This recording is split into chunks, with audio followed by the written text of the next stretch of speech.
Hello and welcome to the Daily Magician YouTube channel. Today we're doing something really fun. We're going to create a tier list of magic apps. You might notice we're not in our usual setting, but hopefully the video looks good nonetheless for all of you. So how does a tier list work? So a tier list is basically a way of ranking different things. So the S tier is going to be the best and the F tier in this video is going to be the worst.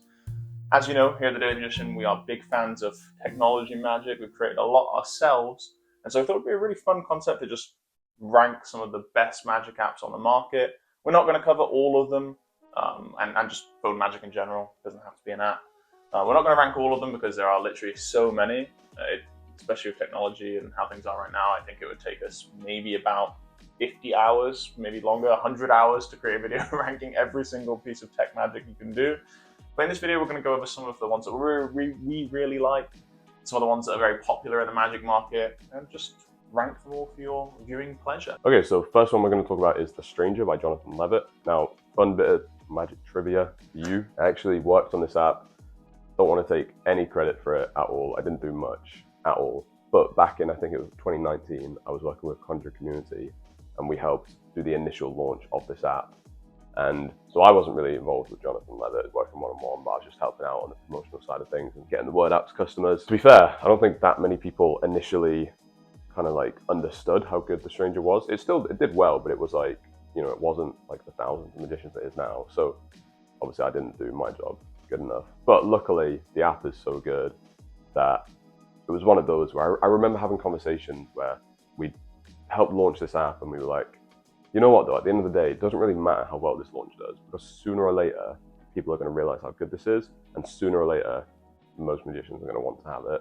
And that's what happened eventually over time. And that's actually something now we use that when we're talking about products we want to release, and we kind of compare it to that. We literally compare them to The Stranger and say, okay, well the thing is, I know from experience, if this is really good, even if this launch doesn't go quite how we want it to, sooner or later people will know and it will just go really well. So that alone I think is quite a good indicator of the strength of The Stranger. But to talk a little bit about what it is a lot of things now, but it started out a bit more basic. It basically was, you would have someone think of a card and then dial some random numbers on your phone.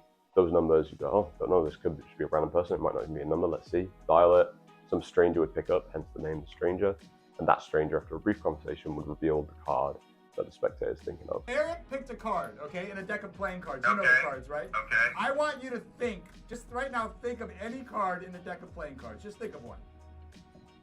Am I trying to guess what Eric's card is? Well, actually, that's what I'm hoping for. So right now, just hey, hold that up. I don't want to see it. Hold it. Show it to me. Think of a card. Any card. This is a lot of pressure. I know. All right, and all I want you to do is, do you have a card? Do you have it? Name it out loud. Right now? Yeah. 8 apart.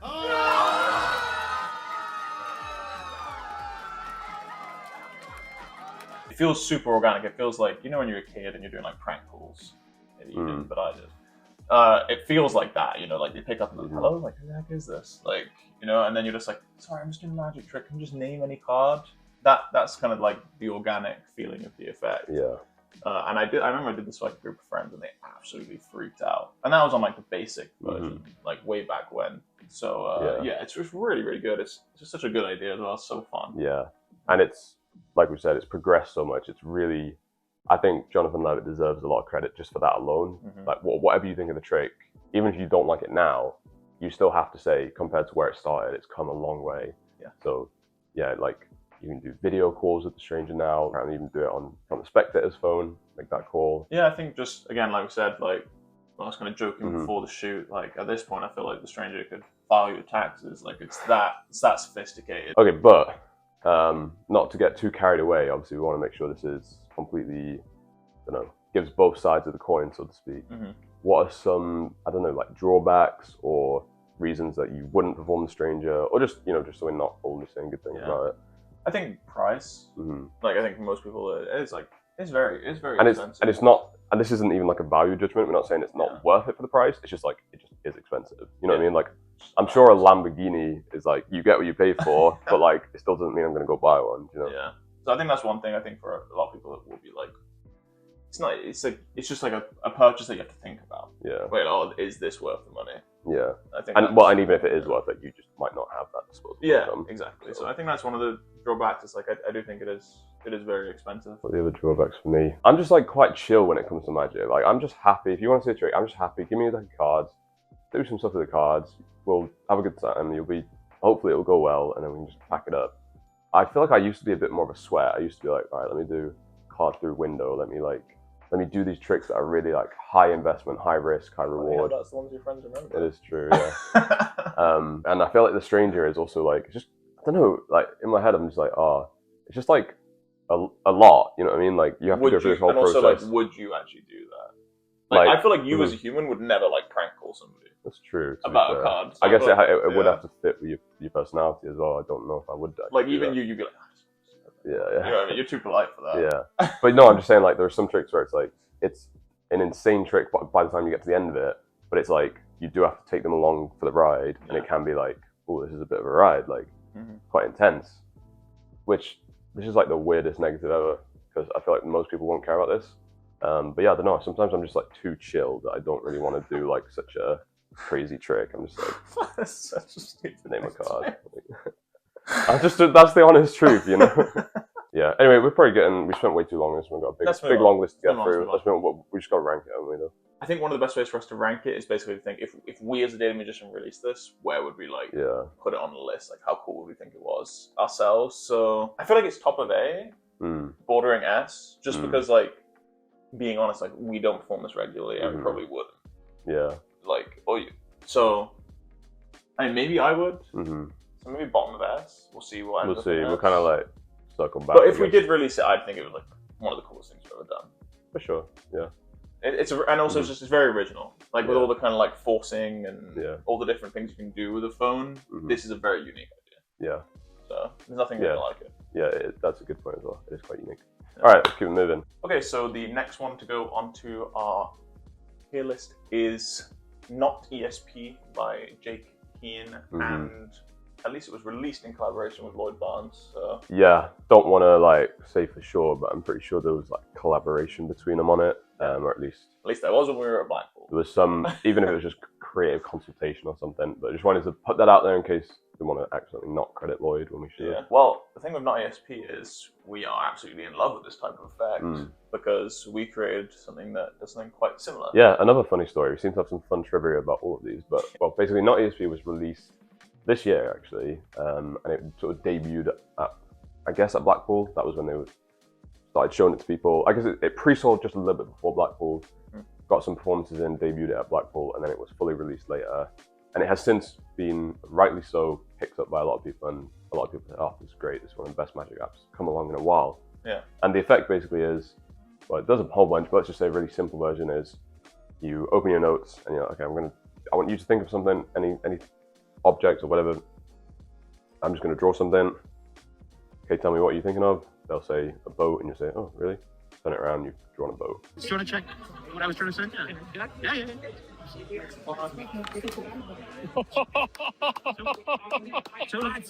At the exact same time that Not ESP was being released, we were also working on a trick that does a very similar thing called Trace. And so Trace, for example, you start drawing something in your notes, and you tell someone, oh, I want you to think of any flag in the world.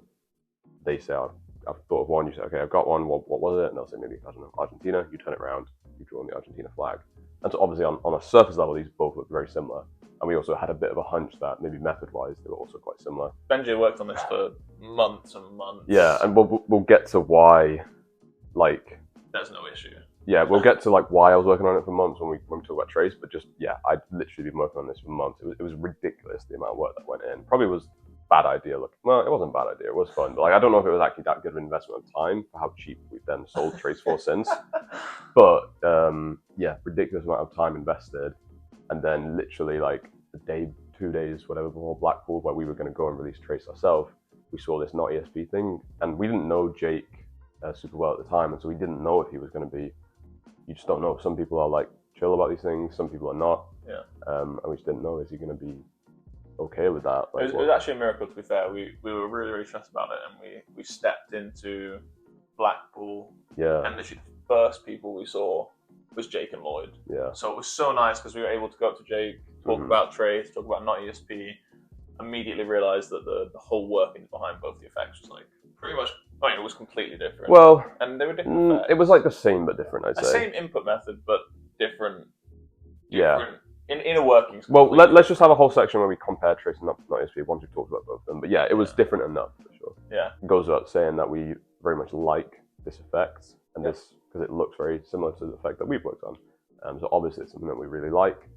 And this works on iPhone and Android, which is great. I mean, there's not too much to say about it. It's just one of those where it just kind of does what it says it's going to do. Yeah. And if you like what you saw, you'll probably just like the trick. So let's just play a little clip of Trace so you can see the effect that we're talking about. I want you to imagine a country in the world that you can picture the flag of.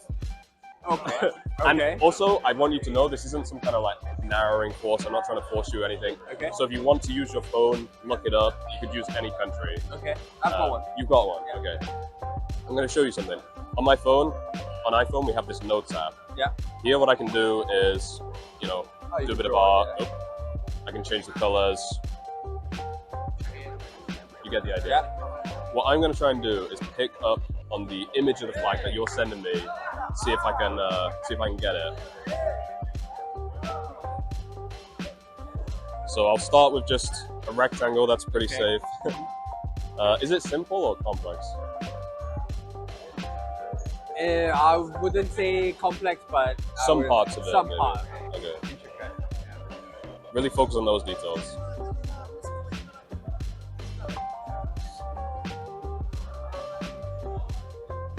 Sorry, I'm a bit of a perfectionist. Okay. Okay, and then what I'll do now is I'll lock my phone. Okay. And what that means is, you know, this is an iPhone, great security. I couldn't change anything even if I wanted to now that I'm locked out. Yeah. So for the first time, can you tell me the country? Argentina. Argentina. And what does that flag look like? It's blue, white. There's a sun in the middle. Okay, I think that's what I was getting. You'll see if I open the phone. What the hell? Pretty intricate there. Wow. That's the bit, I think. That was the That's intricate bit. What? That was really good. What? Thank you, thank you. I So appreciate straightforward. that. Very, very straightforward. Yeah. Yeah. No No messing around. Yeah. No. Wow. Yeah, man. That's really good. Thank you. That means a lot coming from you. Wow. So as you can see, quite a similar looking effect, but also a little bit different. So for example, with Trace, you do the flag test. So literally, someone can think of any flag in the world, any country, then picture the flag, and it literally could be any flag. You can do like a book test where, for example, Diary of a Wimpy Kid, they go through and they look at any drawing in the book, and that's the drawing you've done on your phone. You can do like a drawing duplication. They draw something on their phone, you draw something on your phone. It matches. Playing card prediction. Yeah, and you can even, I feel like this mode really did not get enough recognition. Maybe I'm just crazy. I thought it was cool, but basically somebody can think of a 3-letter word, be like thinking about that word in their head, and then they like say the word, and let me cycle back. You show them a little like Morse code cheat sheet. You say, okay, I want you to think about your word, look at this Morse code cheat sheet, picture the dots and the dashes, spell your word out in your head using these dots and dashes and dots and dashes. And then as they're like spelling it out, the torch or the flashlight on your phone suddenly lights up and it goes like dot, dash, dash, dash, dash, dot, or whatever. And it spells out the word, which I thought was kind of cool. And it's also a little bit different from the other drawings and stuff, but it all uses the same input. I would say Trace maybe gives you more flexibility and ability to customize and build the effect that you want to build.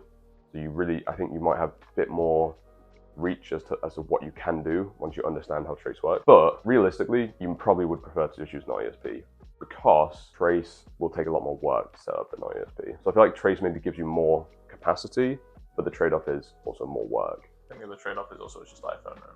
That's true. Trace is iPhone only. Obviously, if you're Android, goes without saying, get NotESP. Yeah, if you think NotESP is great, it's the wonderful thing about it is you just get the app and you're ready to go, basically. You don't need to do all this work. Trace, I think, is just for those magicians who are like, if you really resonate with one of these effects and you just kind of fall in love with the presentation, you think, I just really want to do that book test, then you go ahead, get it, you'll understand exactly how it works. And it is quite simple, but it will take a lot of work to actually set it up. It's kind of insane, I'm not gonna lie, it's probably it's maybe the most amount of work we put into Uh-huh.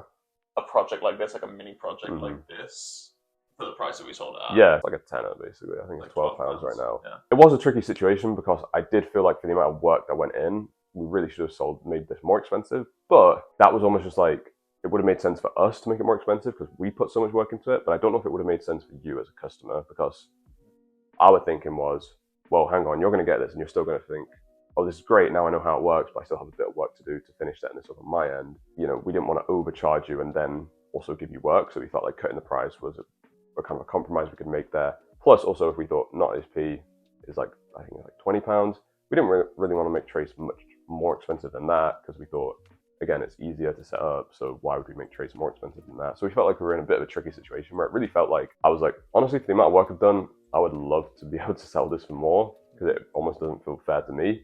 But I don't think it would have been fair to customers to price it much higher than that. I think overall, ranking them against each other, I still think I would do Trace over ESP. I would do Trace over not ESP because I've already got Trace set up. Yeah. And I already did the work because I was the one that made the trick. I already have everything set up, so of course I would do Trace. Yeah. But if I was a customer, I don't know, to be honest, using again our criteria of, do we actually use this? I do use this personally, so I don't know. That's always kind of the true. I mean, you actually use Trace a lot. I use it a lot, yeah. This is like kind of the true litmus test for something, and I do actually. This one does pass the test for me, and it's always goes down really well. It's done me very well, and it also is very. To be fair, we haven't even talked about how like reliable it is. Like I've been really impressed with how reliable it is. I feel like I've only ever had it not work in like a setting where I needed it to work once, and that was actually a funny story in itself. We were out with some friends. There was some reason, which if you know the method, you'll understand it was not really a problem. It was just something I did wrong or something, and it just didn't work. And they were thinking of Zimbabwe, and when I turned around to show them what I'd drawn, it was definitely not Zimbabwe. Just a mess of lines. Just a mess. But for a second, they were believing that it was Zimbabwe. Like, they didn't know what the Zimbabwe flag looked like. Okay, that's interesting because I was actually.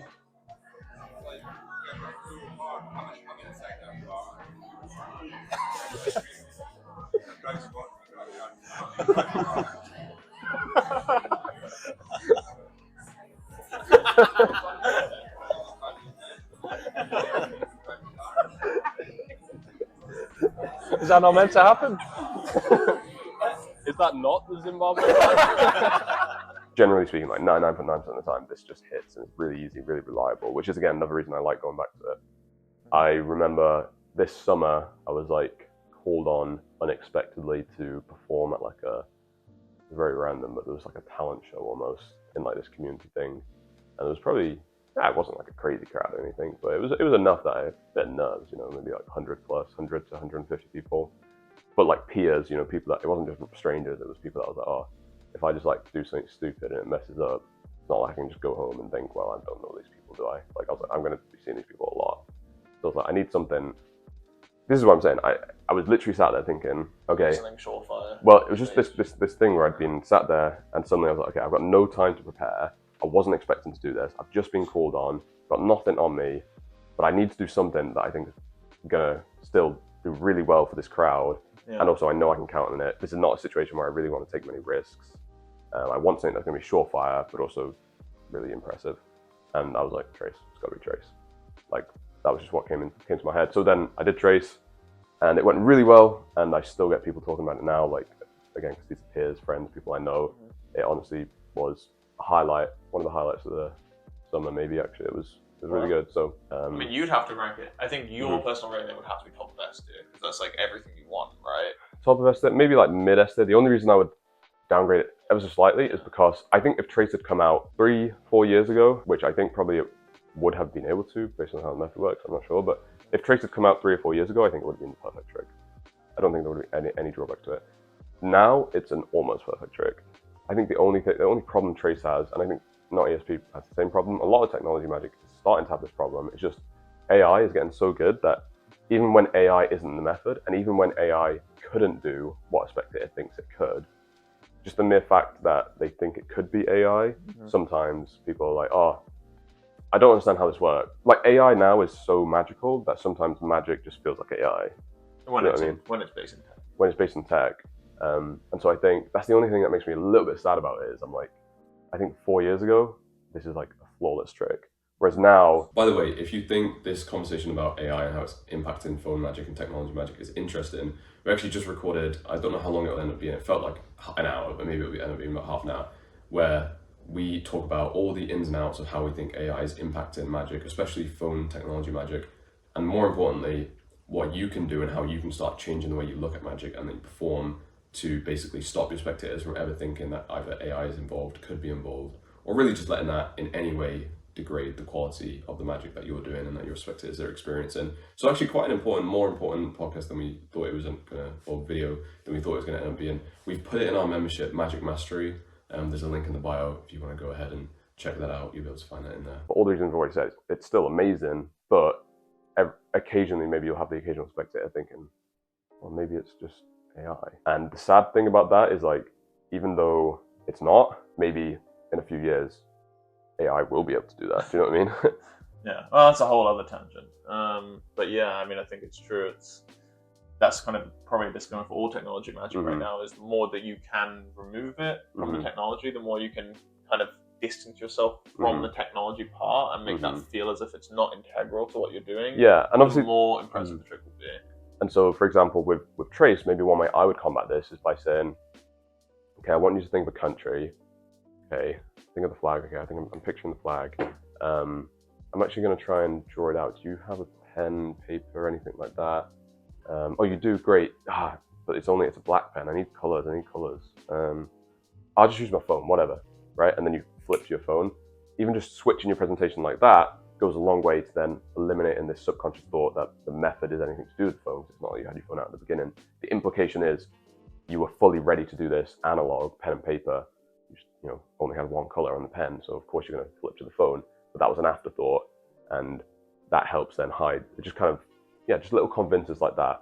Yeah. I don't think, basically what I'm saying is, I think with the right presentation, you can completely negate that concern in the spectator, but it's just annoying that we have to do that now, because I'm almost like, guys, Trace is actually so much more work, and it was so much harder to set up than it gets. ChatGPT draw a flag. Yeah, I'm like, whenever that's like a thought that crosses my mind, I'm honestly personally offended, because I'm like, you don't even understand how hard this was to do. Like, anyway.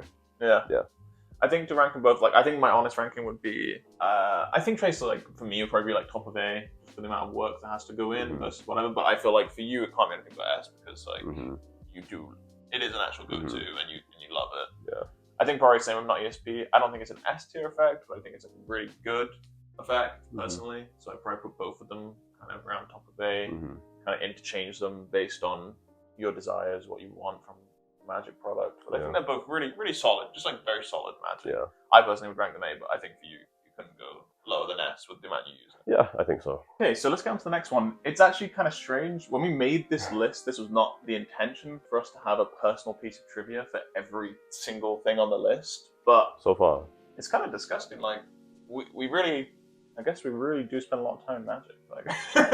It's kind of wild because we have another piece of trivia for this next one, acronym, by Conjuring Lab. We actually saw this the first time it was ever being performed. I think it was released at the Blackpool there. No, it was actually released almost a year later, I thought. Oh wow, so we saw it even earlier. Yeah, basically we saw it when they were really Getting beta reviews. testing it.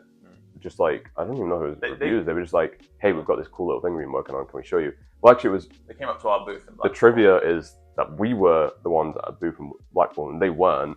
Yeah. Oh no, maybe they were, but they were somewhere else. I don't know. They came up to us and they were like, oh, we actually saw one of you. They started by saying, hey, we saw one of your YouTube videos. I think it was maybe the False Shuffle one of the Chili Peppers. And it was funny saying that in this YouTube video, but they'd seen one of the YouTube videos and they were like, oh, I love the video.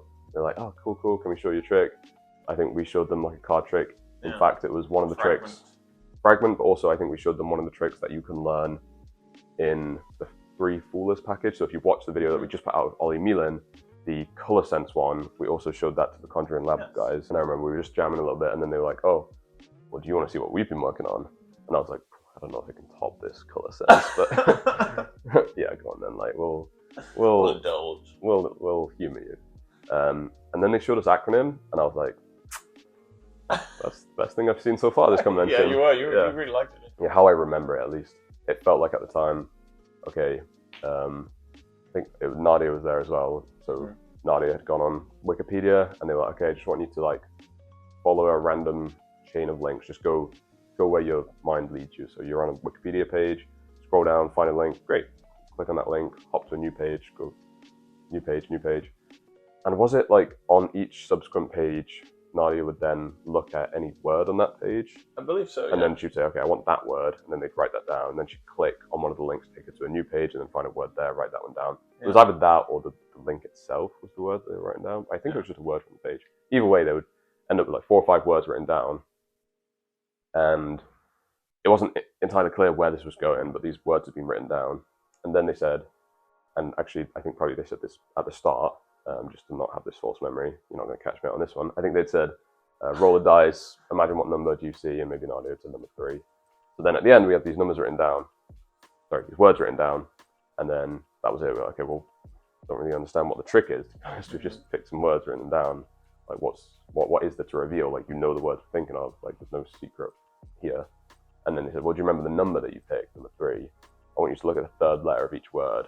So as you look at this list of words, you go to the 3rd letter, look at it, and then you look down at each of these words, and you see that it spells out Nadia. So the first word, the 3rd letter was N, then it was A, D, and we saw that and we were like, that was like a whoa, like hold on moment. It was crazy. I remember getting back to the booth. I don't know where I was. I went to the bathroom. I think maybe you've gone to film something. Maybe, I don't know. But like, came back and you guys were like freaking out. You're like, it's the coolest thing we've seen. Yeah. The guys were French, so it was fun talking to them French. Yeah. Like, just a good memory. It was crazy. One of the best memories of Blackpool. Sure. At the time, it just felt, what? Because I just remember it was like, Nadia could have picked any word on that page. I was like, what? Like, I saw her pick the word, and I saw that there was so many words she could have been picking. It was crazy. But yeah, that's when we saw it, and then we were like, wow, you've got a real winner on your hands there.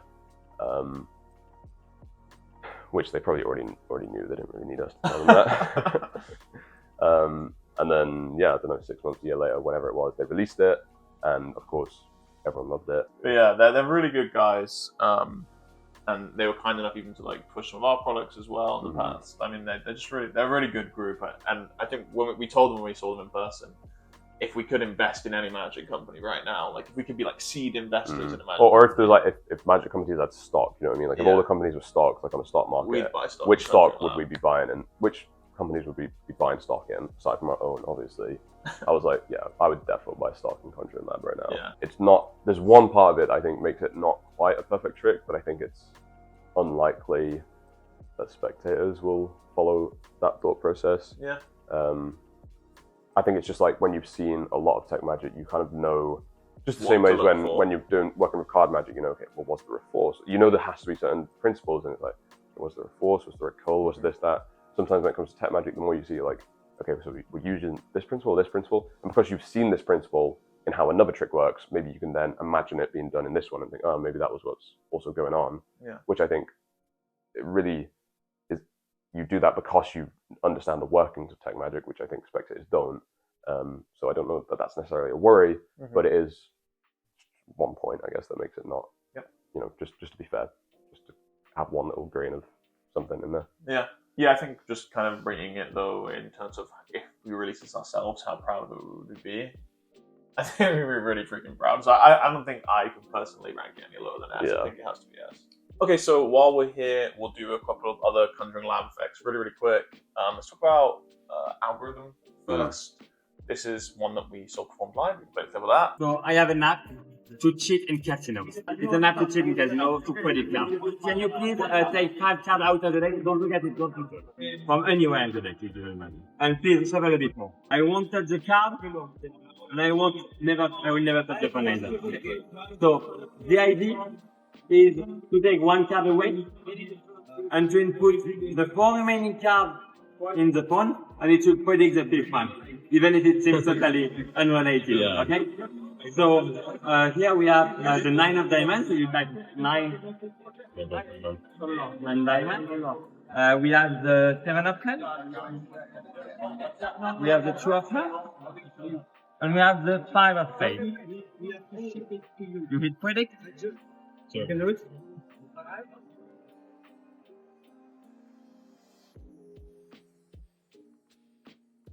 The 4 of spades. Give a look at it. You go ahead this time. Hey! Wow! Let's do it again. You show us the card. Please take 4, shuffle them again. Put one in your pocket, don't look at it. I look at it or no? No, you don't look at it, you put it in your pocket. And you put the remaining one in the phone. Yeah, you look at it. The King of Diamonds. And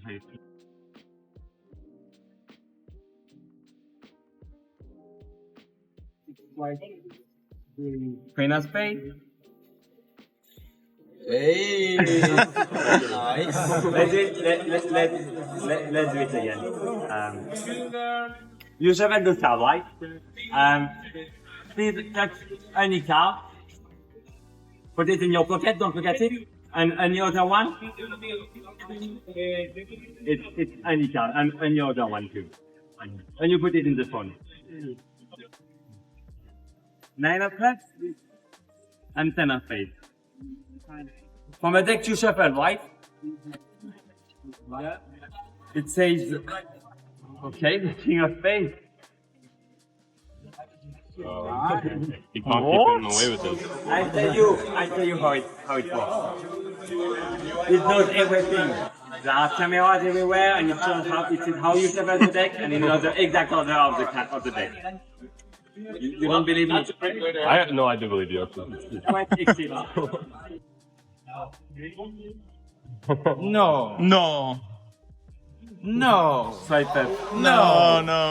6 of hearts, King of diamonds, Queen of spades, 5 of spades, 2 of hearts, 7 of crazy. diamonds, 9 of diamonds, 4 of spades. Yeah, you can go fast if you want. Sorry. No worries. That's crazy. Wow. I don't own it, I don't perform with it, so just getting out of the way. We just want to put this on the list because it's really cool. And I actually don't see this as many people talking about this as I do see talking about acronym. Yeah. As you can see, it's absolutely wild. Again, I think for me personally, I have literally no idea how it works. I think it's absolutely insane. I think it's literally absolutely insane. Especially the kicker where you end and all the cards are the same. It is genuinely crazy. Yeah. I have no idea how it works. The fact that it's all inside of an app, to me, seems even just absolutely mind-blowing. In terms of just how they even figured it out is what I mean. I know that I can use the app to do it, and they've demoed how it works. Yeah. But I still don't really get it. Yeah. I think it's really, really cool. Honestly, the main drawback for me is just it's just very on the phone. And personally, for me, like we were talking about, I like phone to kind of almost be just to kind of be, oh, the phone's there. You know, it's oh, I guess we can write on our phone. That's the main way I like to perform technology magic, is kind of to distance yourself as much from technology as possible. Whereas obviously this effect really leans into the fact that you're using technology. Although I think the benefit is that even though it's not fully technology, it's not fully the app, because you do have a physical deck of cards, and spectators well, even if there's some stuff going on in the app, these cards, I was the one shuffling the cards. These cards are in my hands. These are real cards. It does help balance it out. But I agree that I think it's just not my style of magic, to be honest. I actually don't think there's anything wrong with it. There's actually nothing wrong with it. It's just not our style. I think it just depends. For example, if I'm going to do a few tricks that also use my phone, like some of the other ones we talked about, Trace, what have you, maybe I don't want to call attention to the fact that my phone can do these magical things, right? But if I'm just doing a bunch of card tricks, and then I say, oh, do you want to see another interesting one? And I pull out my phone, and then I go back to doing the card tricks. I think I'd be more likely to do it in that situation than I would in my usual performance setting, because usually I actually do use my phone quite a lot for writing a prediction, drawing a flag, all these kind of things. I don't want to then if you're doing a card magic set, I think the phone either has to be magic nice or not magic. And so if I'm doing these other tricks where it's really important that it doesn't be seen as magic, I wouldn't want to confuse it with this. But if I was just doing card magic, I think it would be. Yeah. Why not? If you're doing a card magic set and you're going to add this in as your technology trick, I think it's perfect. Yeah. If you do a lot of phone magic and you don't want your phone to be seen as anything but a phone, I don't think it's what you want. Because basically you're planting the idea in the spectator's head that magic apps exist. Or that your phone is inherently magical. Yeah. So where would you rank it? I'd rank it. I feel it's I don't want a whole list to just be A and S, because it just feels so biased. But again, if we released it personally, it's almost B. Yeah. Come on, that's pretty harsh. You know. So I feel I think A based on the trick, but based on my I don't know, based on my personal needs and the way that I perform, probably B for me. Yeah, cool. And then just real quick, one other one by Conjuring Lab that I want to talk about because I thought was crazy is called Synaptic. Yep. And this is Coming out December 1st, by the way. Oh, is it? Yeah. Oh, sick. Wow, yeah, you guys are in for a treat then. Yeah, I was wondering actually if this was already out, because I thought if this is already out, it has definitely not got the attention it deserves yet. That makes sense that it's not out yet. Yeah, really cool. Saw this one at FISM as well. One of the coolest things I've seen all... We were only there for a few hours actually, but one of the coolest things I saw within a 3-hour window, I would say. Hey, we were there for like 8 hours. Bro, I'm starting to get scared here. Zoom in anywhere you want. Nah. Okay. And tell me 5 digits slowly. 6, Yeah, 0, yeah, 4, yeah. 9. 9. Give me one more. 6. Okay. I think I know where we are. The next one is a freight. Yeah. And after the freight, so just a 1. And Yeah. after the 1, I see, I think it's the 8. Yeah. And after the 8, a 6. Yeah. Okay.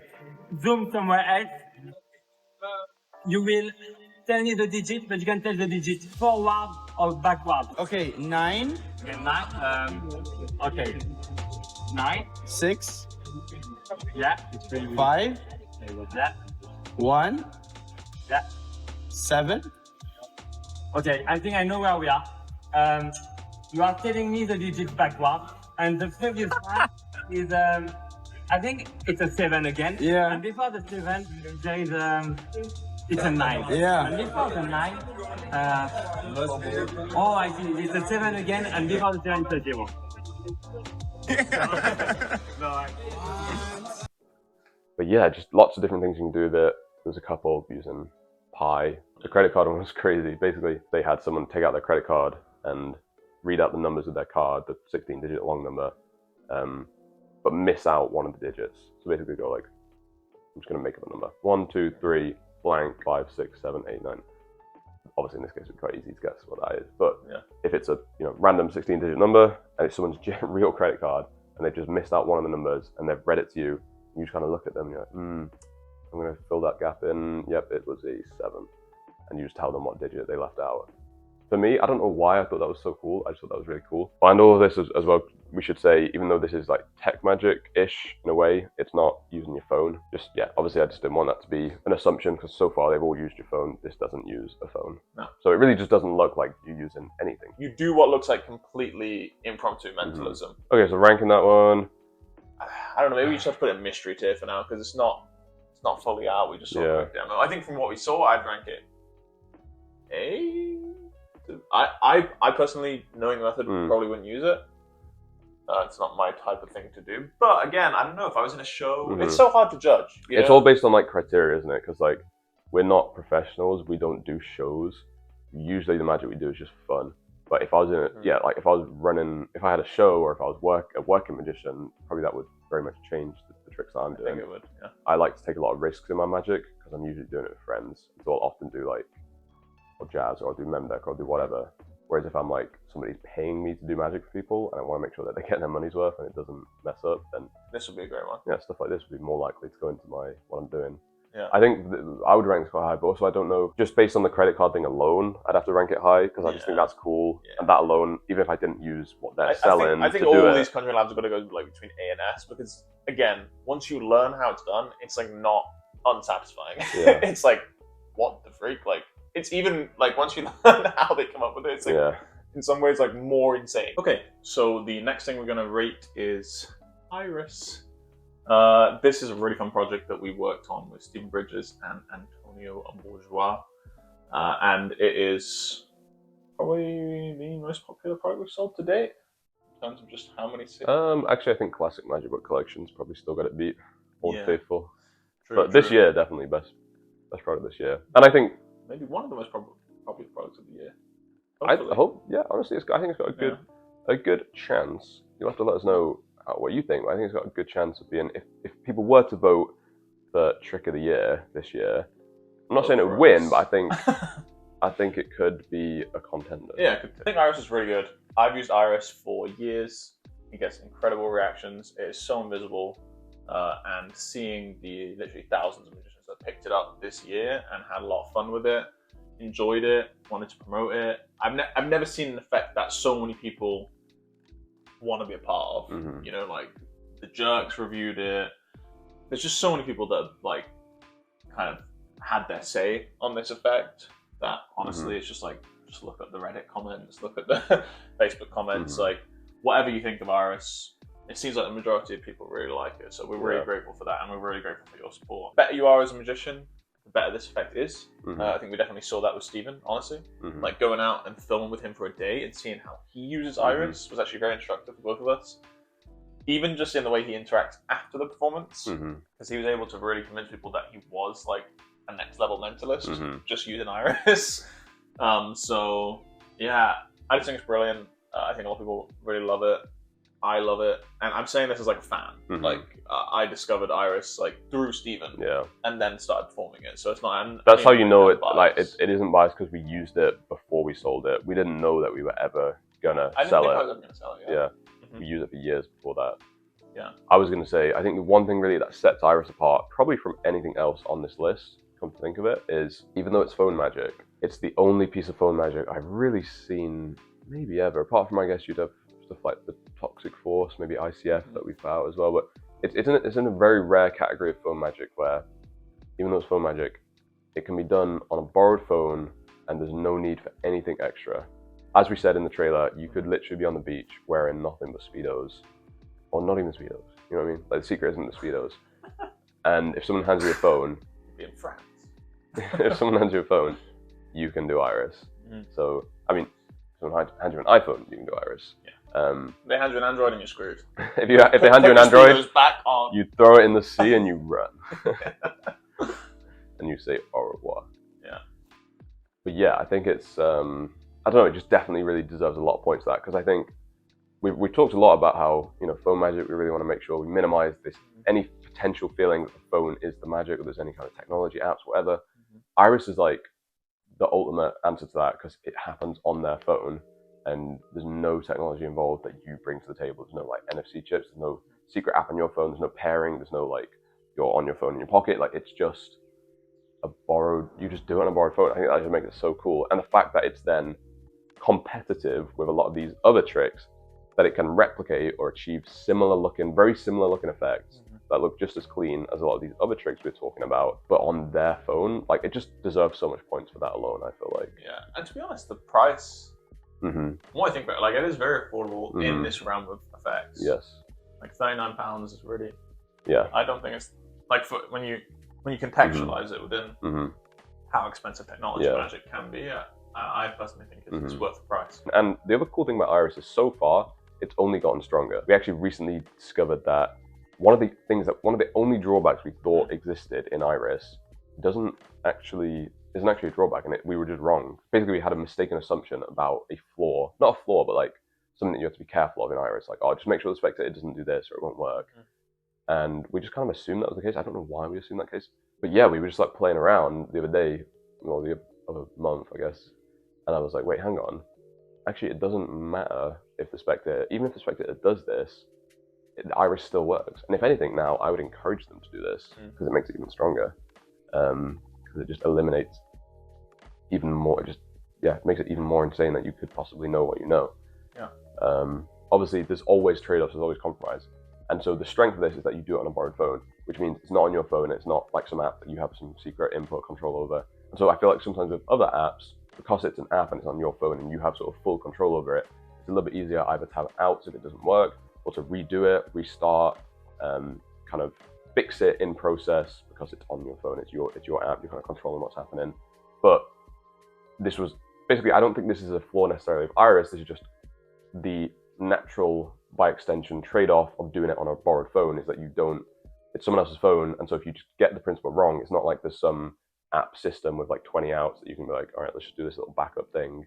Let me like press this button in my phone, and at least, let me press this button in my pocket, and at least then it will send it to my Apple Watch and post it to my Instagram story, and like all these other things. Like you can't do that because it's a borrowed phone. You don't have that kind of extra tech available to you. I love Iris. I think I've performed it hundreds of times. I think maybe thousands of times. Like I'm absolutely in love with it. It's just my go-to. If anyone asks me, like literally like a week ago, out with some people in New York. Oh, you run a magic company. Oh, can you show us something? Boom, straight into Iris. Great reaction. They were very impressed. I just love it. For me, I think I'm so comfortable with it. I have absolute confidence in it that I'm not going to mess it up, and if I do, I'll just hit it or whatever. You know, it's just I don't think I've never seen it mess up for me personally, which is crazy to say. Like for me, it's just like copy best. Like for me personally, out of all these things, if someone hands me a phone and says do a piece of magic, I will always do Iris. Well, my like personal ranking of like kind of like traces for you, Iris is just always top. It's just top for everything, beats everything for me. Yeah, I think I would put it at S as well. Maybe for me a little bit lower on S. Iris is a principle, not an app, that could forever change your approach to phone magic. You could be on a beach wearing nothing but Speedos. As long as someone's got a phone, you can do amazing effects like this. The spectator writes something on their notes app and then deletes the information. They make sure it is gone. It's not in the recently deleted, it's not shake to undo. The information is deleted. Only then do they hand you their phone. You've been nowhere near the spectator at this moment. When you get their phone, within 5 seconds, you'll know exactly what they're thinking of, and you can reveal it however you want. My drawing is terrible, so I wrote it down because I don't really know how you would draw a stair banister.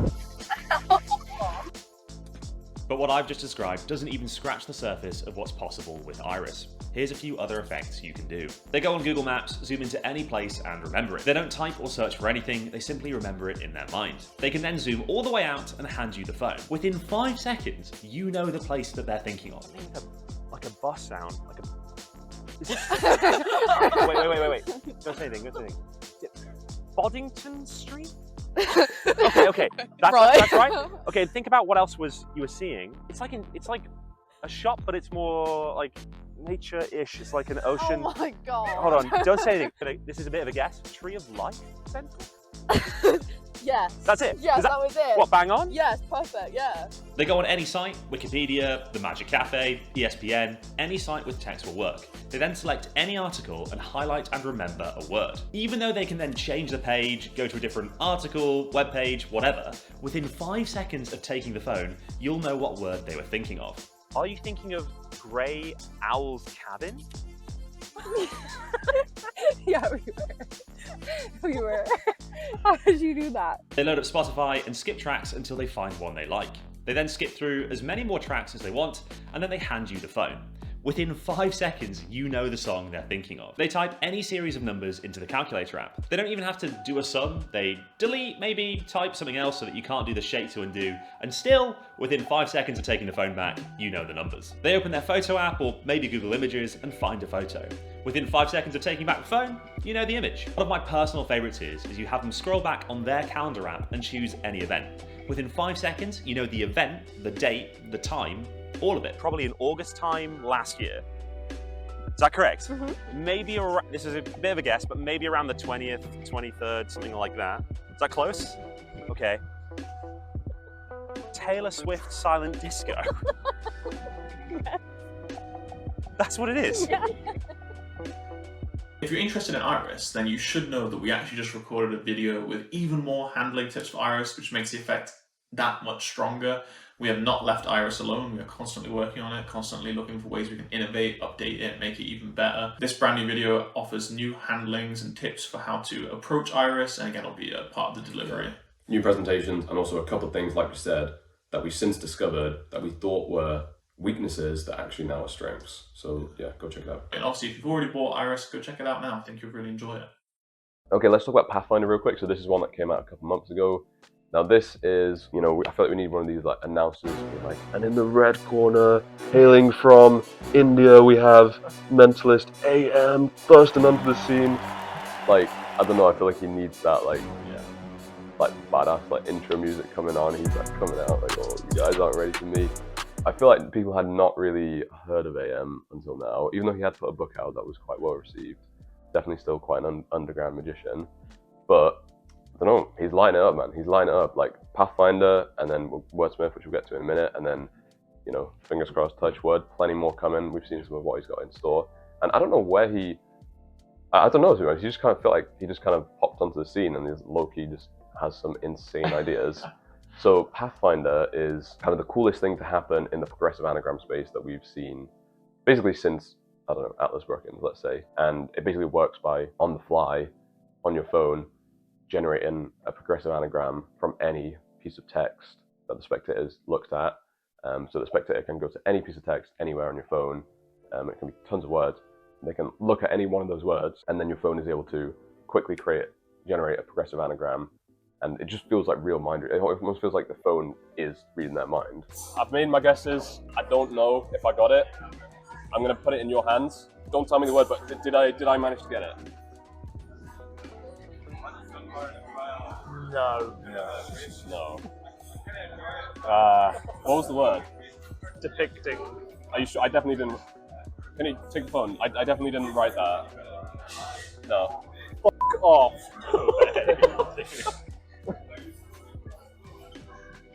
That is crazy.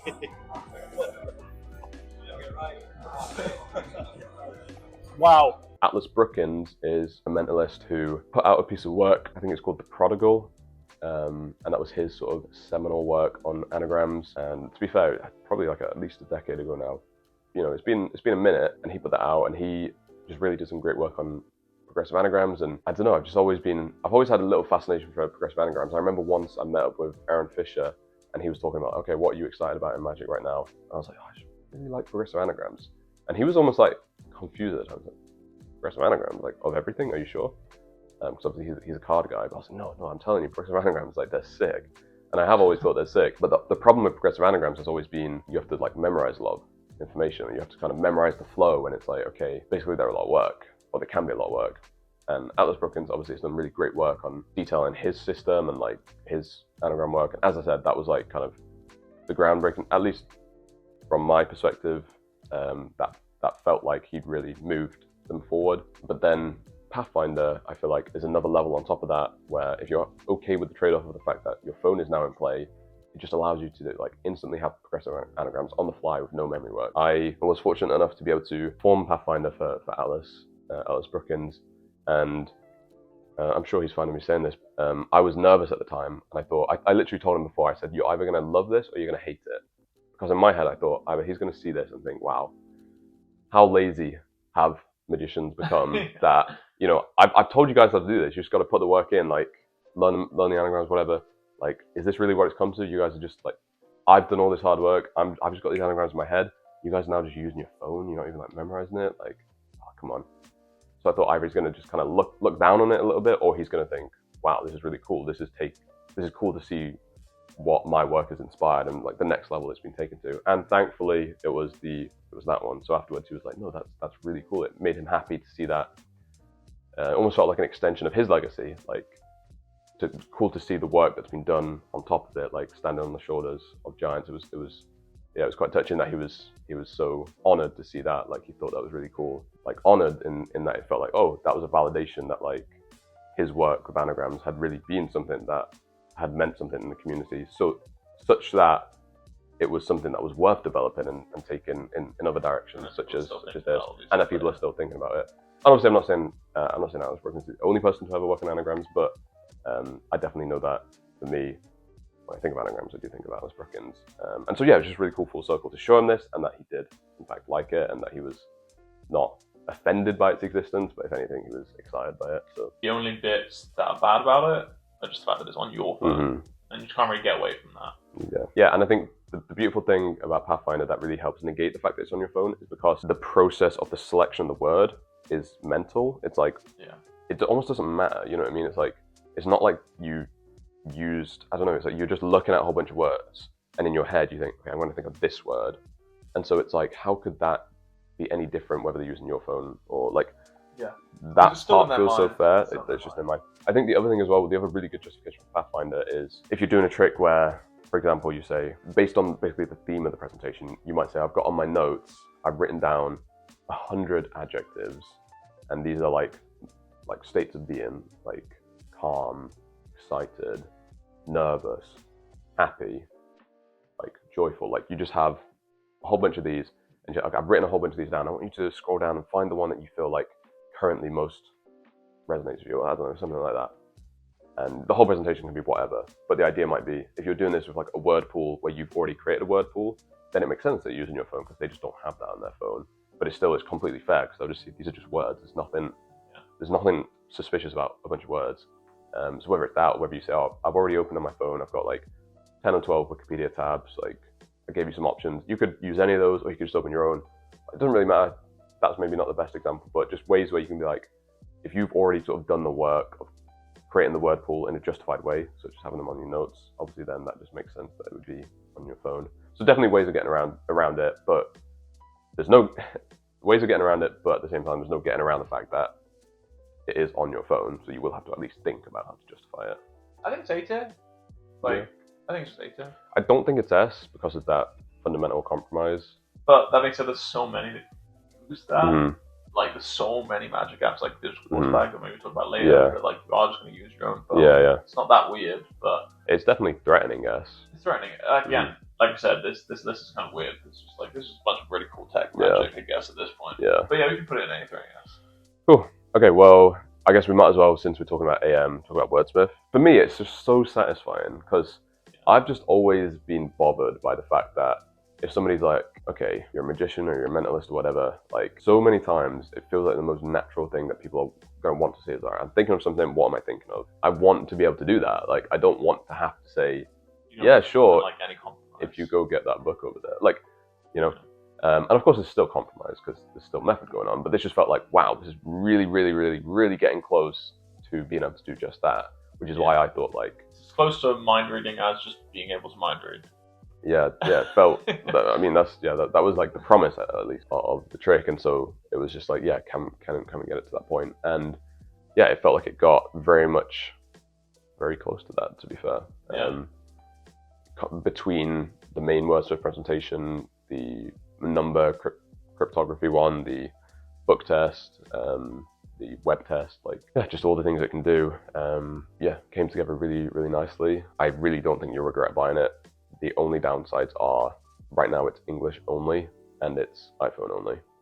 So those are two valid drawbacks. Can't really get around them right now. But if you speak English and have an iPhone, I would say like you're really not going to regret. You're not going to regret getting it, for sure. No, it's a fantastic product, and yeah, just one that we're really proud of being a part of, honestly. I mean, it's been an amazing year, really.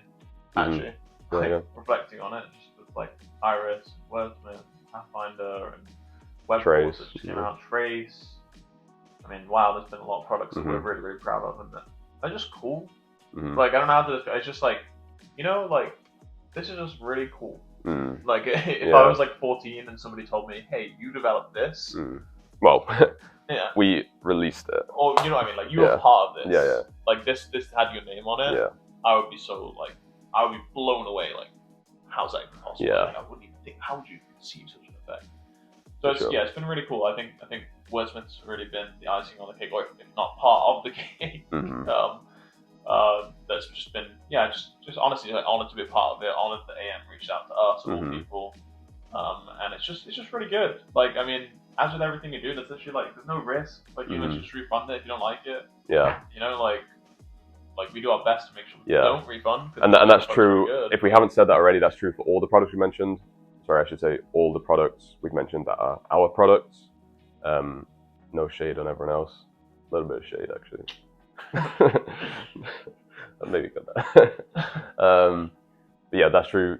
That's true for all of our products that we've mentioned. You can literally try them out, and if you don't, like, I just honestly feel like I've been saying this for so long, and I'm just like, I just don't know if people believe us when we say this, because it almost seems too good to be true. But like, we just mean it when we say, like, we just think having a refund policy that's a guaranteed refund policy, that's the best way to then hold ourselves accountable to releasing good magic. And so we know it's going to be good for us in the long term.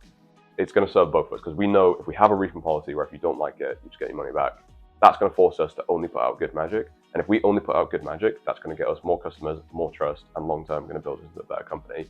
So you know that, like, we only have that refund policy because we believe that what we put out is really good magic. So it's like, I feel like you can trust us. But even if you can't, or even if you don't, you can get your money back. So it's like, even if we were somehow lying to you and it was just like a crap product, it wouldn't even matter, because you can just get your money back. Like, I don't know how else to make it more fair. I literally don't know how to make it more fair than that. Like, I think there's really like no risk. Like, please let us know, what can we do to make that more fair? Like, why would you not buy this? I guess, like, the only reason I can think of that you wouldn't buy it is that you physically do not have funds, or you don't care, or you don't think the effect looks good, which is fair enough, to be fair. Either of those are fair, and we're not trying to like make you feel bad if you don't. But I'm honestly like, sometimes I just scratch my head and I'm like, what is it that we're not communicating that like someone wouldn't just give this a shot, you know? So yeah, feel free to give us feedback on that. But yeah, I mean, in terms of rating it just has to be up in the S tier rank. It's absolutely brilliant. It's getting better and better every day. I think the book test, honestly, is just as good as the Any Word. Best book test. I don't know if it's the best books I've ever seen. It's just a really good book test. I love book tests. Honestly, I would... I just love book tests. Like, the more methods you give me for book tests, the more I'll enjoy it. Like, there's no end to the book test that I'll consume. But yeah, just brilliant book test, brilliant. The Any Word feature is just fantastic. I mean, there's so much built into it that we put in there. There's so much love. But I mean, if you could see the amount of, like, sometimes I'll go off WhatsApp for a second where our group chat is with AM, and I'll come back and there'll be like 120 messages going back and forth about how we can improve it, what we can do for the client. And I know that AM really, really cares about client's experience with the product. So yeah, there's really just nothing to lose really by having it. Sweet. Let's move on to... Wait, did I rank it? You said S. Yeah, oh, whatever, I'll just say S. Oh, that's crazy. That's wild. That's pretty cool. What? That's pretty cool. Wordsmith allows you to reveal any thought of word. And when we say any word, we mean it. Spectators can literally think of any word in the English language, whether it be online, in a physical book, or just in their imagination. They never write it down, say it aloud, or leave any physical trace of it. Yet, you know exactly what they're thinking. There are three main ways to use Wordsmith. First, here's an effect we call Any Word. So I want you to think of absolutely anything. As you might expect, your spectator thinks of literally any word in the English language. You tell them you're going to tap into what they're seeing. And picture it sort of floating in front of you. Maybe put it in capitals. I don't know what your handwriting looks like. Without telling you the identity of a single letter, you simply tell them to picture their word and tell you whether they're seeing straight or curved lines. The first letter, are you seeing just straight lines, curved lines, or a mixture of both? Mixture of both. Mixture of both, okay. Yeah. What about the next one? As they describe the shapes, you tell them you're getting a picture of what the word might be, but you're not sure. I think I have, I'm not sure, because like I said, it wasn't entirely clear. That's obviously not a lot of information to go off. But it does help me kind of hone in on a couple of possibilities. So I have a few possibilities here that I think it could be. Regretfully, you tell them that you might have to make a handful of guesses on your phone. After the moment it takes you to write down your predictions, you ask the spectator if any of the words you've written down are what they were picturing. I've got a couple guesses. I'm hoping at least one of these is somewhat close. Let me see. Is any of these your word? Nah, bro. No. I'm sorry, man. That's okay. What was your word? Headphones. See, I swear I was seeing in capitals because it was really about the capitals, wasn't it? Bro, how did you get that, bro? If you look at the capitals, do you see any? Oh, that's crazy. That's wild. That's pretty cool. That's pretty cool. Okay, so the next app we're going to be talking about is Digital Force Bag. Now, this is genuinely a pretty insanely popular app. I think a lot of you watching this will have heard about it. I don't know, this was like a really weird magic like nerd thing to do, but I remember one time someone posted in like a Facebook group for magicians, like, what's your favorite app? And it happened to get enough responses, so I was like, maybe this is like a statistically large enough pool of magicians that I then went through and counted up what everyone had said and ranked the apps based on like how many votes they'd all got. And I'm pretty sure Digital Force Bag won. Yeah. Which I was shocked by. Not that I don't think it's good, I was just like, didn't know what I expected. Yeah. No, I think it's very, very popular. And I think the reason it's so popular is because it is very, very simple. It just does exactly what you want it to do. It gives you a list of 100 words, the spectator names a number, and the word that you want to force will be at that number. Yeah, I know, I guess word is true, but it doesn't have to be like a word, it could be like a celebrity name. Yeah, like whatever. Yeah, like there's just 100 things, I guess, and it's, yeah, at least that is how we understand it. Want to make, obviously if that's wrong, please let us know. Yeah, like really not too much to say about it, it's just like, if that sounds good to you, and that sounds like something you could use, then I guess just get it, because that's just like kind of what it does, and just does what it says it'll do, and it's really not much more complex than that, but it doesn't need to be, because it's very useful. Yeah. The only downside really is, again, it's on your phone. Yeah, same as Pathfinder, it's going to happen on your phone. Again though, that is literally for the exact same reason we talked about as Pathfinder, quite motivated by the mere fact of, well, you have that list of 100 things, they don't. I got this performed on me at a convention ages ago, so long ago that it was during COVID, and it was that online convention where they built like a whole. It was pretty cool actually. It was like a little video game. Yeah, it was Jonah Babbins. Babbins. I'm very sorry if there was someone else involved, maybe Ben or something. Yeah, yeah, I can't remember. Put it on screen if you remember. But yeah, someone showed me that. I remember in one of these little like breakout sessions that they put you. It was quite cool actually. You'd like go around a table and everyone would come up on Zoom basically. Yeah. And someone showed me Digital Force Bag. I didn't know what it was at the time, but I was pretty blown away by it. Yeah. I could not understand how it worked. Yeah. So yeah, I think again, not one that we use, like that we're like intimately familiar with. We just think it can't not go in a list about phone magic because it is just like low key maybe the most popular phone magic app out there. So well done to the creators. So yeah, that's that. I would rank it, I don't know, B, C, just joking. Probably A, like everything else. It just does exactly what you want it to do. Yeah. Nothing wrong with it. Yeah. Good one to follow up to this. We have WebForce. Now this is one that, as of making this video, has like literally only just released. Yeah. So good timing. But WebForce is, first of all, it's Android only, but I feel like I don't feel too bad saying that because so many of the stuff we've released has been iPhone only. Yeah. It feels like only fair.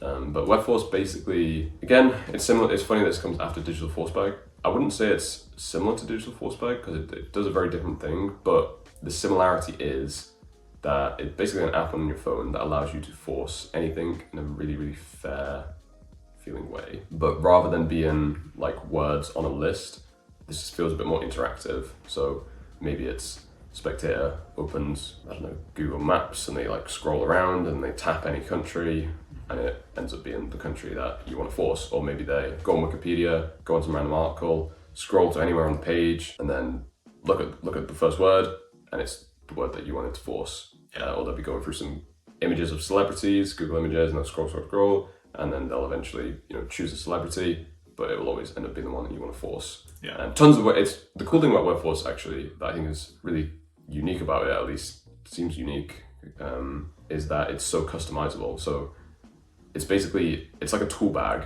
and there are different ways of there are different kind of inputs and outputs. So if you the way that you force it can be done in a number of different ways depending on your performance preference, but they're all kind of like built to feel very hidden, obviously. Yeah. And yeah, you can just kind of really mix and match, and you can sort of customize and build different routines and effects using the different tools. And the creators, Ian and Garv, have explained, for example, like maybe their top 5 ways of doing that, and you'll get access to that when you buy as well. But it's really like sky's the limit, I guess. Tons of ways to customize it. Just a really handy, cool set of tools that, if you like, for example, Digital Force Bag, you like the idea of forcing something using an app on your phone. Like, why? I don't see why you wouldn't also like this, to be honest. Yeah. I have like celebrities pictures on Google, then you just need to like hold the phone down, scroll through, and I pick one.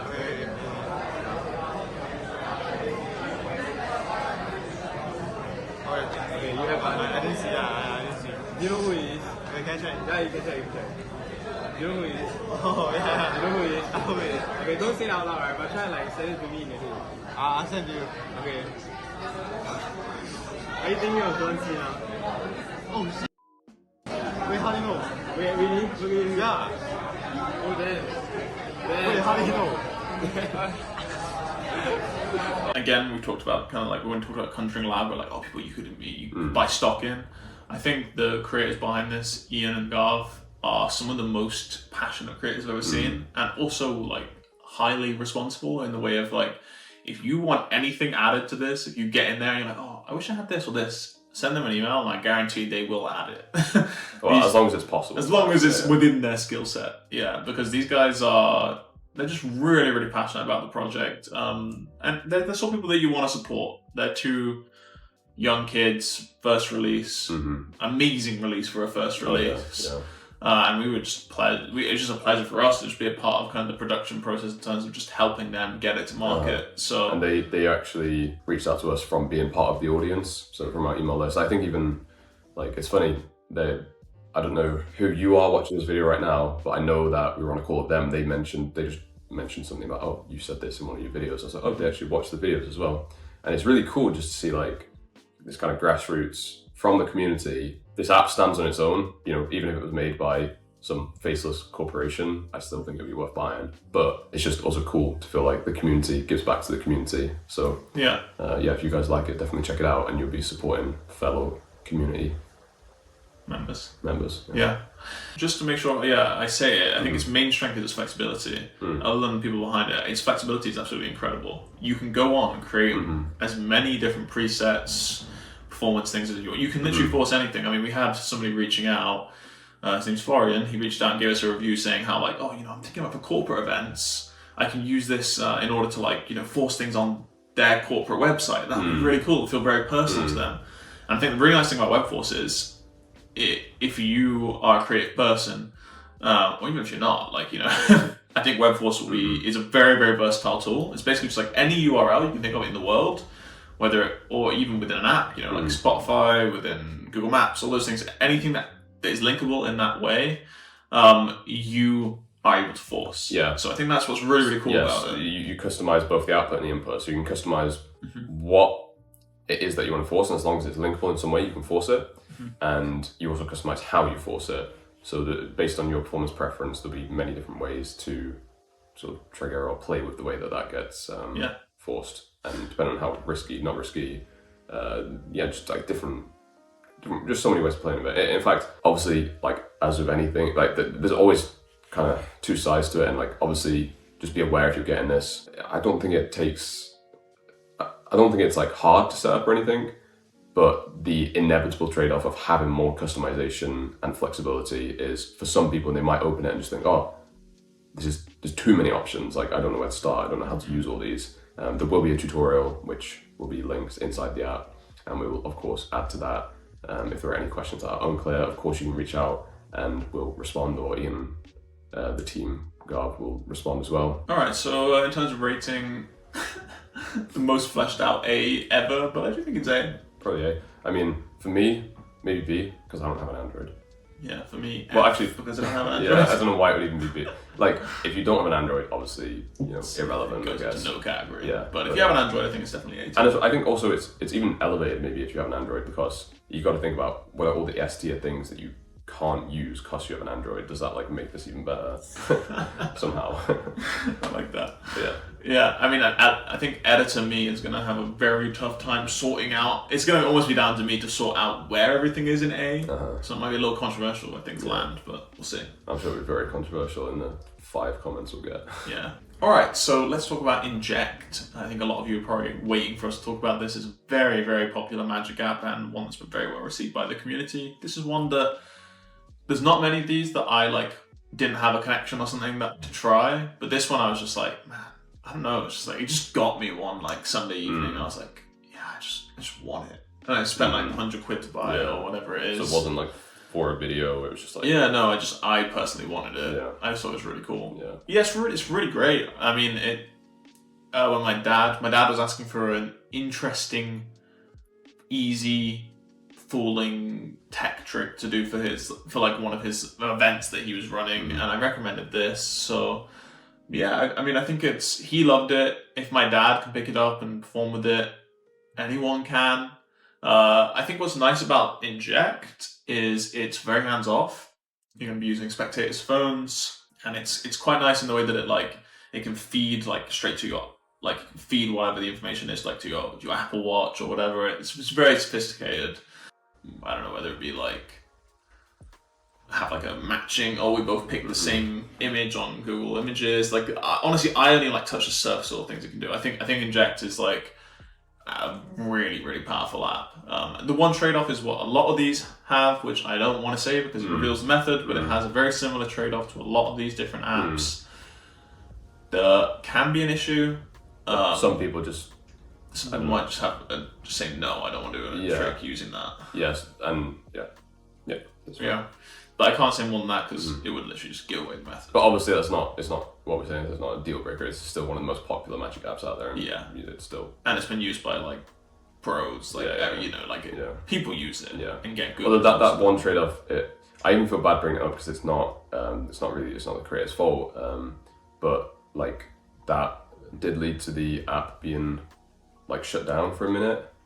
But I think credit where credit's due, he seemed to have worked tirelessly behind the scenes to get it back up. In terms of just like kind of final thoughts, I bought it and I have used it quite a few times. I haven't used it recently, I guess. Maybe I should have like really like recency bias on this because like I think I was pretty into it for a while. Yeah, I mean, it's really good. Like, it's just, if you like what it does and you don't mind the trade-offs, there's literally no reason not to get it. Yeah. So, yeah. But yeah, sorry, did you rank this already? What was it?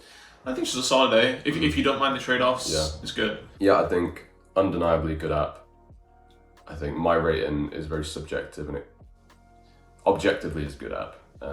I think subjectively, just talking about like the principle it uses, which again is not unique to Inject, like, and I mean that not as a slight to Inject, but saying like any problems I have with this principle is not, the problem is not with Inject, it's just this principle in general. And I think there are other principles I prefer or that I would use before I would use this for sure. And so for that, I tend to not gravitate as much toward these kind of effects. And I will say, my dad did say, like one of the performances he did, he was like, oh, the guys were techie though, so it was kind of hard. They didn't react that well. They kind of cocked on pretty quickly. I don't know if that was just like, could have just been like, he's not a magician, maybe, performing magician, but just something to be aware of. Actually, while we're here, talking about like, this principle and all that kind of thing, WikiTest is a similar trick where, again, it's undeniably an incredible trick. And I think maybe one of the most popular magic apps of the last decade. One of the most popular magic videos, undeniably good trick. If you've seen David Blaine do this trick with Margot Robbie, that was like groundbreaking stuff. It was like, what the heck? And so undeniably a good trick. Honestly, not too much to say about it. I think the only couple of drawbacks is one, again, like with Inject, it uses a principle that, honestly, there are principles how do I say this? It's not the first principle I would choose to use in like a trick. So for that reason, I don't gravitate towards it as much. And there's also just a tiny bit of process at the beginning that is not seen in like most performances of it, which I think is unfair to call it out on that too much because it's very minimal. Can't argue with the can't argue with the reviews and the 10 years of dominance. So honestly, what else can we say? Like, that's probably as much as we can contribute to the conversation on it. Yeah, but I do think the method that is cut out of most of the performances is one of the main reasons I would feel weird doing it. It's almost like worse when it's hidden, do you know what I mean? Because I saw it and I was like, okay, that's actually pretty minimal, but like just good to know that it's there, good to know what it is. Yeah. And I feel like sometimes when there's a magic video and you don't see that process, in your head you're like, well, for all I know, there's 20 minutes of process before we got to this, and I don't want to risk lying. I don't know that that's there.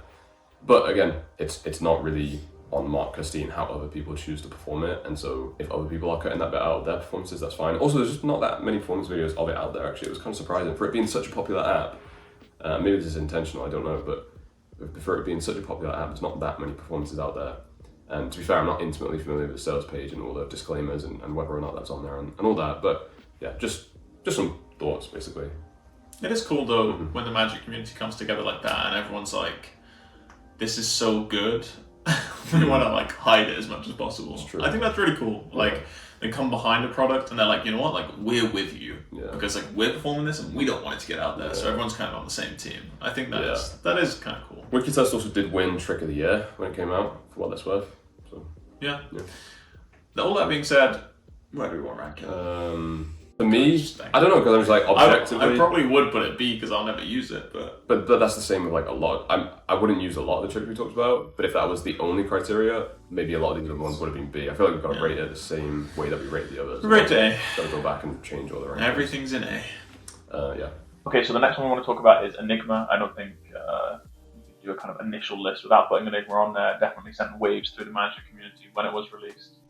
It comes from the wonderful mind of Christian Grace, who obviously has created so many like iconic effects of kind of our generation, really. Like he's definitely one of the most influential creators in magic in the moment, in the present day. So Enigma. I think that performance that he does, I really have a soft spot for it because of Ted Lasso. He does it on one of the actors from Ted Lasso, and it's just like such a cool performance. I love the cafe shop, the Get Cafe Shop vibe and everything. It's one of the coolest things I've seen. Like, it looks so clean, and the reaction is so good. I think, just like that, what Christian does in that video with Enigma is just really, really, really cool. When you watch Christian do Enigma, it just looks like real mind reading.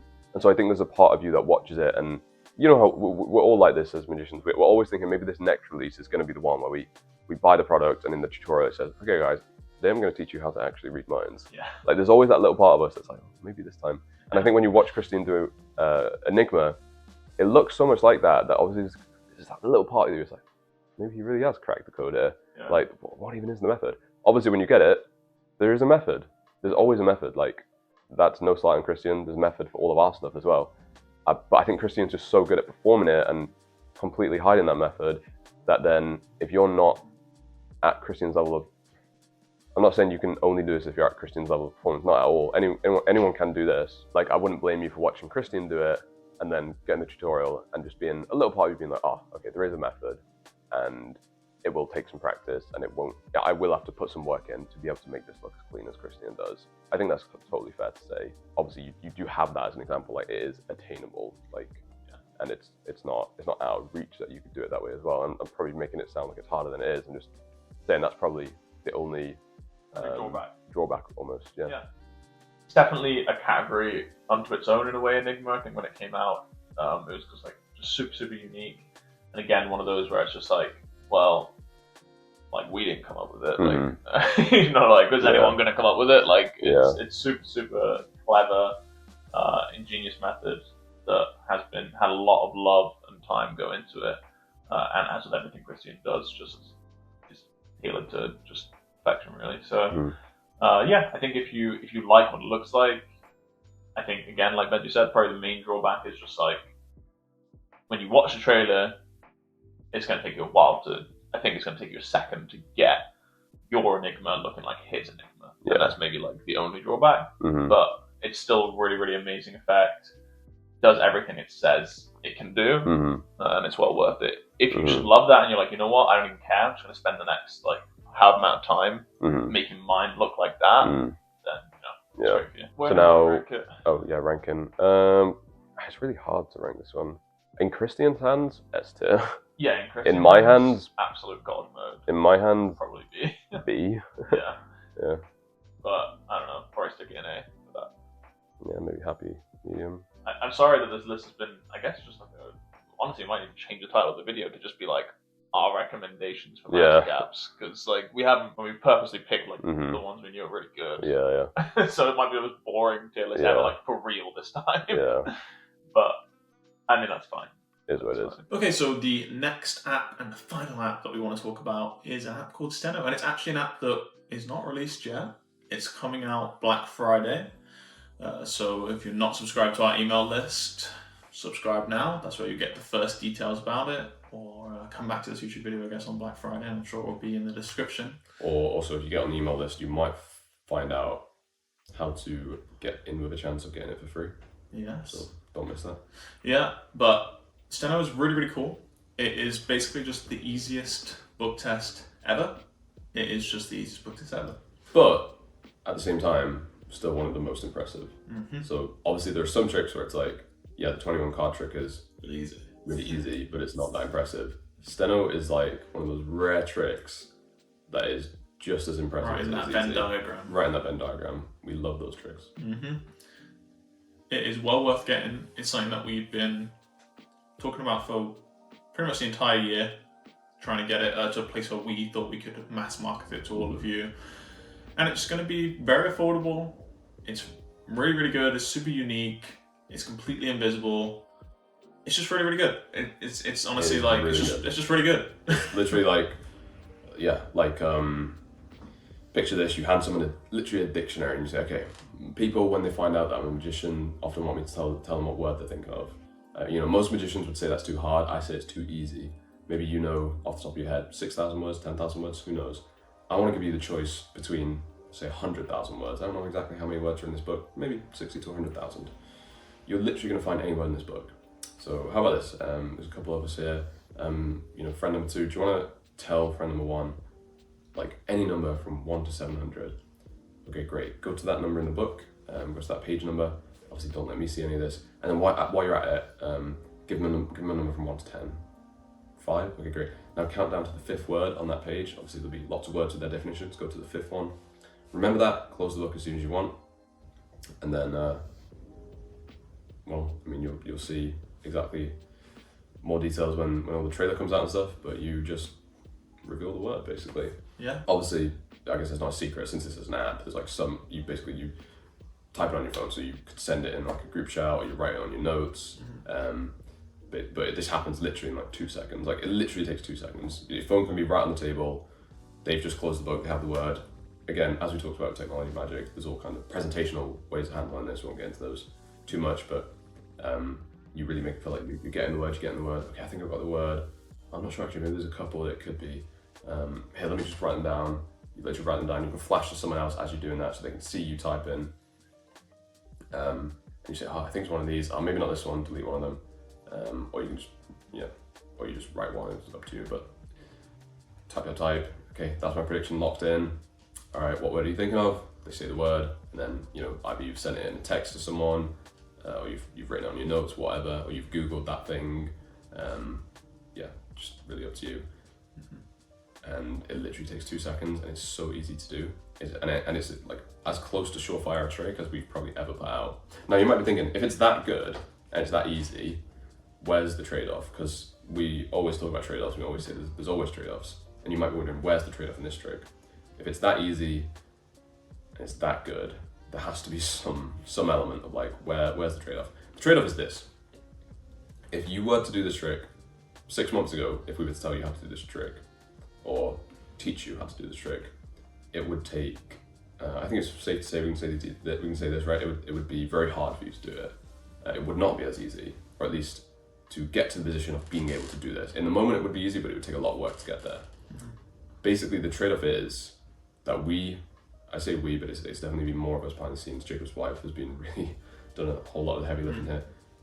We've just put an insane amount of work into this app to make it that easy for you. So that's the trade-off, really. That's where the hidden work is, because you might think there's always some work that has to go in. Well, truth is, we've just done that work so that you don't have to. So we've kind of taken that side of the trade-off on, so you just get access to this finished product that's just incredibly easy and incredibly powerful. And yeah, like, it has been months in the development because of that, but really excited to get it out. That dictionary thing, that's obviously one thing you can do. There'll be more than just that. So yeah, we don't want to overhype this and say it's going to like change mentalism forever, because at the end of the day, it's a book test. But we do want to say, and we do want to hype the fact that, for what it is, which is a book test, this is just really, really good, really easy, and also it's going to be very affordable. And so if you just think to yourself, okay, you've talked about tons of cool stuff this video, but I'm not looking to like change my whole magic, change my whole approach. I just want something that's going to be really good, and I'm going to have fun performing with this Black Friday and beyond into the holiday season. And it's also not going to like set me back a fortune. This is honestly, I think of everything we've talked about, maybe bar Trace will be probably the most affordable. And the best for the money. Yeah, and for the money, like, it's still competitive. Like, still so competitive with all the other stuff we talked about, so. Okay, so that was the video. I think just a disclaimer, when we started this video, we were kind of like, we were thinking we were gonna like bash some apps, and as it's worked out, everything's in ANS. And the reason that is just because when it comes to these technology-based tricks, whatever we think of them, whether they're our personal preferences that we wouldn't perform, etc., the inner workings of all of these apps that we talked about are just like really good. And there might be some magician out there that's like, you know what, this is the best thing in the world, and I want to perform this every single day. And also, if we were to release any of these products, we would be really proud of them. Yeah. So I just think we can't really rank them lower than any of them.